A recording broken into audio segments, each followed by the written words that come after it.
今天给大家介绍一款旅行材设备框架，它的横撑用的是60120型材，立柱用的是6060型材。型材间的连接方式我们用了2种，一种是直接型材打孔，多个螺栓加强连接，另一种是铰件搭配8套螺栓螺母连接。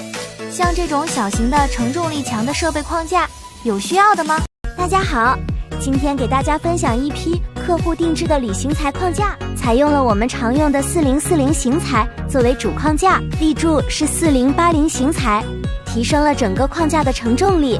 连接方式采用型材打孔螺栓连接和支架加强连接，突出的支架是为了客户后期连接框架而预留的。对这样的旅行材框架有想法？2、1。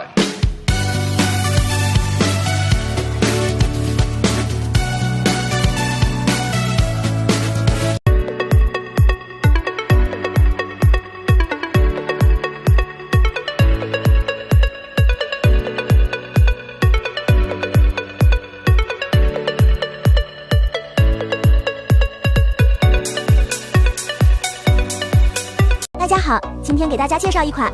客户特定的旅行材框架，它的主框架是由4545和4590旅行材共同构成。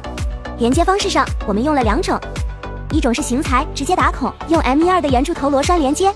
另一种是用铰件搭配8套螺栓螺母连接，顶部还配了端盖，防尘又美观，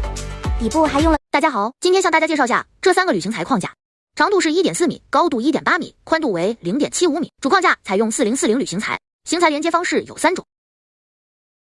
一种是型材打孔螺栓连接，一种是铰件连接，还有一种是任意角度连接件连接，轻松准确地调整到所需的角度。这里还配了 T 字连接板加强连接，还配有端盖，防尘又美观。底部用了端面连接板，配套脚轮安装，转动灵活，使得框架能够轻松的移动调整位置。对这样的旅行材框架，不管行业。大家好，今天